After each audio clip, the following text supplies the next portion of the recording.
दोस्तों, हाल ही में मैंने द ब्लॉक आइलैंड साउंड नामक एक science fiction horror thriller movie देखी है जो कि 2020 में रिलीज हुई थी।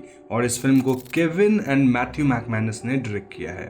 IMDb पे से मिले हैं 5.3 स्टार्स आउट ऑफ 10 और रॉटन टोमेटोज पे इट्स वुपिंग 90% फ्रेश। तो आज के इस वीडियो में हम और आप मिलकर इस फिल्म की कहानी को जानते हुए इससे जुड़ी कुछ थियरीज को डिस्कस करेंगे। So now with that said, let's roll the intro.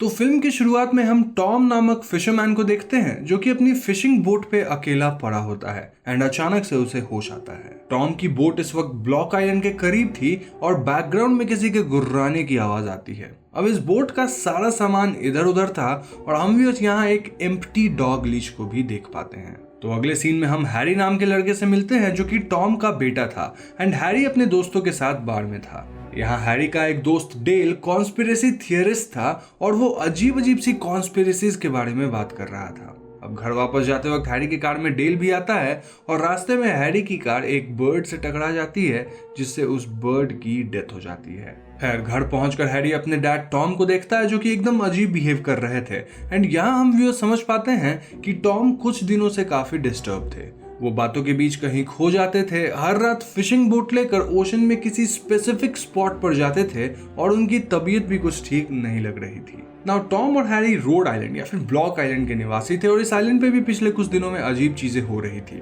Like some strange wild life occurrences या फिर ढेर सारी मृत मछलियों का समुद्र तट पे पाया जाना, बर्ड्स की डेथ इत्यादि। इन ऑकरेंसेस की छानबीन के लिए एनवायरमेंटल प्रोटेक्शन एजेंसी अपनी एक एम्प्लॉय ऑड्री को रोड आइलैंड भेजना चाहती थी और दोस्तों ऑड्री हैरी की बहन थी। ऑड्री रोड आइलैंड पे नहीं जाना चाहती थी क्योंकि अपनी मॉम की डेथ के बाद उसकी अपने पिता टॉम और अपने भाई हैरी से नहीं बनती थी। फिर भी ऑड्री को अपनी बेटी एमिली और अपने जूनियर एम्प्लॉय पॉल के साथ रोड आइलैंड जाना पड़ता है एंड ऑड्री डिसाइड्स कि वो अपने फैमिली घर पे ही रुकेगी।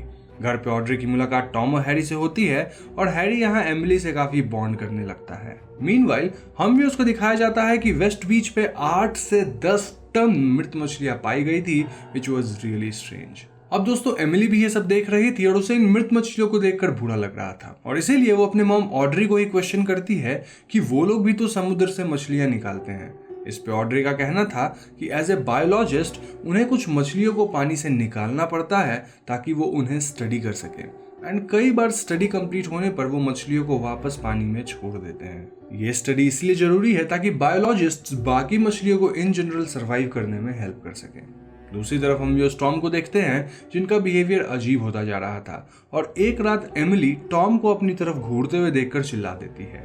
इस इंसिडेंट के बाद हैरी का कहना था कि may be Tom sleep walk कर रहे होंगे, लेकिन उसी रात टॉम अपनी बोट लेकर वापस कहीं चले जाते हैं। नाउ दिस टाइम टॉम सुबह तक वापस नहीं आते जिससे हैरी और ऑड्री काफी परेशान होने लग जाते हैं। लोकल पुलिस का कहना था कि टॉम शायद डूब कर मारे गए होंगे, लेकिन हैरी इस बात को एक्सेप्ट नहीं कर पाता है। लेकिन कुछ ही समय बाद रेस्क्यू टीम को टॉम की डेड बॉडी समुद्र तट पे मिलती है और इस इंसिडेंट से हैरी एकदम टूट सा जाता है।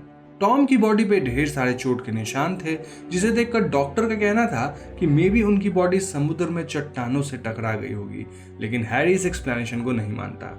हैरी का मानना था कि टॉम को किसी ने मारा है, बीट सम सुपरनैचुरल फोर्स। इसीलिए हैरी खुद से टॉम के बोट को और इस पूरे इंसिडेंट की छानबीन में लग जाता है।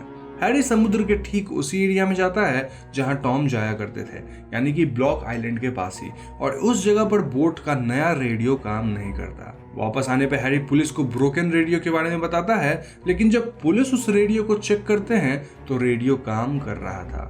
हैरी समुद्र में डाइव वगैरह भी करता है ताकि वो किसी भी तरह की अनयूजुअल एक्टिविटी को पकड़ सके। ज्यादा कुछ ना मिलने पे हैरी की मेंटल हेल्थ बिगड़ने लगती है और इन घटनाओं के दौरान हैरी की एक और बहन जेन इस आइलैंड पे टॉम की फ्यूनरल के लिए आती है। फ्यूनरल के दौरान हैरी की एक बूढ़े इंसान से हाथापाई हो जाती है जिस वजह से उसे एक दिन जेल में रहना पड़ता है। जेल से निकलने के बाद हैरी अपने दोस्त डेल से मिलने जाता है, जो कि एक कंस्पिरेसी थियरिस्ट था। डेल हैरी को बताता है कि जैसे डिस्टरबेंसेस उनके आइलैंड पे हो रही है, वैसे ही सेम डिस्टरबेंसेस वर्ल्ड के कई जगहों पर हुई है। डेल का मानना था कि इन सब के पीछे किसी सुपरनैचुरल या एलियन फोर्स का हाथ है और गवर्नमेंट आम लोगों से ये बातें छुपाती है। ये सब जानने के बाद हैरी एक स्कूबा इक्विपमेंट लेकर ठीक उस एरिया में जाता है जहां सपोजेडली टॉम डूबे थे, और यहाँ पानी में हैरी बेहोश हो जाता है। होश में आने पर हैरी खुद को फिशिंग बोट में पाता है, जहां बोट की इलेक्ट्रॉनिक इक्विपमेंट्स इधर उधर थी और उनमें से अजीब आवाजें आ रही थी। इन शॉर्ट, हैरी के साथ भी अब वो सब होने लग गया था जो मूवी के इनिशियल सीन में टॉम के साथ हो रहा था। खैर, इस घटना के बाद हैरी जेन को फेरी तक कार में छोड़ने जाता है ताकि जेन वापस सिटी जा सके, और फेरी से लौटते वक्त हैरी को रास्ते में एक डियर दिखता है। इस पॉइंट पे हैरी को अपने पिता टॉम की एक डरावनी सी विजन आती है जो हैरी को डियर को ठोक देने कह रहे थे, और इसके परिणाम अनुसार हैरी अपनी कार से डियर को जानबूझकर ठोक देता है। अब दोस्तों, ये आइलैंड काफी छोटा सा था, जिस वजह से ऑड्री को इस डियर वाले इंसिडेंट के बारे में पता चल जाता है, और वो हैरी के अजीब बिहेवियर को देखकर उसके मेंटल हेल्थ को लेकर चिंतित हो जाती है। इसीलिए ऑड्री उसे साइकोलॉजिस्ट के पास ले जाती है, जहां कई टेस्ट्स के बाद साइकोलॉजिस्ट का कहना था कि may be Harry is suffering from electromagnetic hypersensitivity, जो कि ब्लॉक आइलैंड विंड फार्म की वजह से हुआ होगा। आसान या फिर एकदम सिंपल वे में बोला जाए तो हैरी को इलेक्ट्रोमैग्नेटिक डिवाइसेस के पास अजीब फील होने लगता है, जिस वजह से वो डिफरेंट बिहेव करता है। डॉक्टर यहाँ ऑड्री को एक दूसरे पेशेंट से मिलने की सलाह देते हैं जिसको सेम प्रॉब्लम थी, और उस इंसान ने किसी भी तरह के इलेक्ट्रॉनिक डिवाइस से खुद को दूर कर लिया है। एनीवेज, वापस आने के बाद हैरी दोबारा डेल से मिलता है, और डेल का कहना था कि इस आइलैंड पे बहुत अजीब चीजें होती हैं, लाइक पंछियों का हवा में मर जाना, मछलियों का बड़े तादाद में मरना, लोगों का भी कई बार डूब कर मर जाना इत्यादि। इन बातों को हैरी काफी सीरियसली लेता है, और हम जो देख पाते हैं कि धीरे धीरे हैरी पूरी तरीके से अपना मेंटल कंट्रोल खो रहा था। उसे बार बार अपने डेड डैड के विजन्स आते थे जो उसे अजीब चीजें करने को कहते थे। ऐसी ही एक विजन के कारण हैरी देर रात अपने नेबर के डॉग को छुड़ाकर बोट से उसी जगह जाता है जहां उसके पिता जाया करते थे। इस बार उस स्पॉट पे जाते ही बोट का सारा सामान हवा में ऊपर उठने लगता है, including the dog and Harry, मानो उन्हें कोई खींच रहा हो। इसके ठीक बाद हैरी नीचे बोट पे गिर जाता है, लेकिन वो डॉग गायब हो जाता है, leaving behind only it's empty leash. अब पड़ोसी का कुत्ता गायब हो जाने से ऑड्री समझ जाती है कि इसमें हैरी का कोई ना कोई हाथ जरूर है। इसीलिए वो उस पुराने पेशेंट से मिलने जाती है जिसके बारे में ऑड्री को डॉक्टर ने बताया था, ताकि उसकी हालत को समझ के ऑड्री हैरी की हेल्प कर सके। ना ऑड्री के एब्सेंस में एमिली का ख्याल पॉल रख रहा था। वो प्रीवियस पेशेंट ऑड्री को बताता है कि उसकी वो हालत किसी मेंटल कंडीशन की वजह से नहीं हुई थी, बल्कि उसे किसी तरह की अदर वर्ल्डली फोर्स मैनिपुलेट करते हुए उस पर नजर रख रही थी। ये इंसान वो एग्जैक्ट चीजें बोलता है जो हैरी कर रहा था। एंड देन उसका कहना था कि अगर हैरी को उस आइलैंड से दूर नहीं रखा गया तो वो अपने साथ साथ दूसरों को भी चोट पहुंचा सकता है। ये सब जानते ही ऑड्री फौरन घर की तरफ आने लगती है। वहीं दूसरी तरफ हम हैरी को देखते हैं जिसके विजन्स में उसके पिता उसे एमिली को उठा लेने के लिए कह रहे थे। हैरी समाउ इन विजन्स को रेजिस्ट करने की कोशिश करता है, और इस दौरान वो एक फीमेल जॉगर पे काइंड ऑफ अटैक भी करता है। कुछ समय बाद हैरी इन विजन्स को रेजिस्ट नहीं कर पाता और वो पॉल पे अटैक करके एमिली को अपने साथ ले जाता है। एंड मौके पे ऑड्री भी वहां पहुंच जाती है और वो पॉल को बेहोश देखकर बोट की तरफ भागती है। बोट पे हैरी एमिली को अपने साथ कहीं ले जाने के प्लान में था और ऑड्री किसी तरह इस बोट पे कूद जाती है। नाउ हैरी फिर से समुद्र में उसी स्पॉट पे पहुंचता है और वहां जाते ही एक आवाज आने लगती है। इसके ठीक बाद फिर से सब कुछ हवा में ऊपर खींचने लग जाता है और हम ऑड्री और हैरी को भी ऊपर उठते हुए देख पाते हैं। अगली सुबह लोकल रेस्क्यू टीम को बस वो बोट मिलती है जिसके केबिन में एमिली अकेली डर के बैठी हुई थी। मूवी के फाइनल सीन में हम ऑड्री को देखते हैं जो अचानक से समुद्र में जीवित अवस्था में गिरती है और बैकग्राउंड में हम ऑड्री की ही वो बात सुन पाते हैं जो उसने अपनी बेटी एमिली को कहा था, which is as a biologist हमें कुछ मछलियों को पानी से निकालना पड़ता है ताकि हम उन्हें स्टडी कर सके, एंड कई बार स्टडी कंप्लीट होने पर हम मछलियों को वापस पानी में छोड़ देते हैं। ये स्टडीज इसलिए जरूरी है ताकि हम बायोलॉजिस्ट बाकी मछलियों की इन जनरल सर्वाइव करने में हेल्प कर सकें। मूवी यहीं पर खत्म हो जाती है। तो दोस्तों ये थी the block island sound movie की कहानी और अब मैं आपके सभी डाउट्स को क्लियर करने की कोशिश करूंगा। तो सबसे पहला डाउट जो आपके मन में आ रहा होगा वो ये कि आखिर इस फिल्म में ये सब कर कौन रहा था और इस फिल्म में हो क्या रहा था। वेल, फिल्म के अंत में हम ऑड्री की कही बात सुन पाते हैं, जिससे यह अनुमान लगाया जा सकता है कि ये सब एलियंस कर रहे थे क्योंकि वो हम ह्यूमंस को स्टडी करना चाहते थे। जी हाँ दोस्तों, जैसे बायोलॉजिस्ट फिश या फिर दूसरे जानवर को स्टडी करते हैं, वैसे ही एलियंस हमें स्टडी कर रहे थे। कई बार एलियंस लोगों को वापस छोड़ देते हैं, जैसा उन्होंने ऑड्री के साथ किया, लेकिन कई बार उठाए गए ह्यूमन सर्वाइव नहीं कर पाते, जैसा टॉम के साथ हुआ। अब आइडियली एलियंस हमें स्टडी इसलिए कर रहे हैं ताकि वो हमारी मदद कर सके, लेकिन ऐसा भी हो सकता है कि वो हम पे हमला करने के लिए ऐसा कर रहे हो।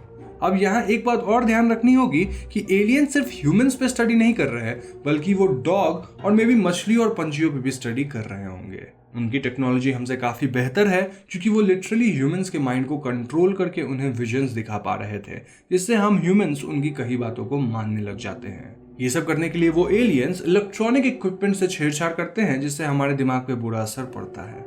कॉन्स्पिरेसी थियरिस्ट डेल का कहना था कि ये सब दुनिया में कई छोटे जगहों पर हुई है, विच प्रूव्स कि ये एलियंस पूरे अर्थ के डिफरेंट जगहों पर अपनी एक्सपेरिमेंट्स कर रहे थे। इनके एक्सपेरिमेंट्स के कारण ही मछलियां मर रही थी और बर्ड्स भी हवा में मारे जाते थे। अब ऐसा भी हो सकता है कि ये सब एलियन के बजाय कोई कॉस्मिक एंटिटी कर रही हो, लेकिन इसके बारे में हमें किसी भी तरह की हिंट नहीं दी गई है।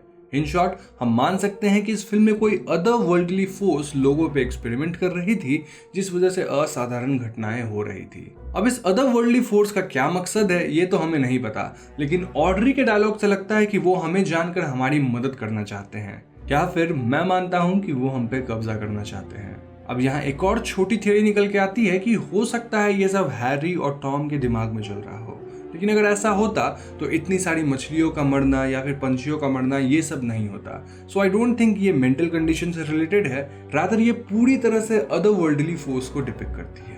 तो दोस्तों, बस आज की वीडियो में इतना ही। अगर वीडियो पसंद आए तो उसे लाइक और शेयर जरूर कीजिएगा, और हाँ, जाने से पहले हमारे चैनल हॉन्टिंग ट्यूब को सब्सक्राइब करके बेल आइकन को जरूर दबा दें, क्योंकि हम अपने चैनल पे ऐसे वीडियोज लाते रहते हैं। पीस।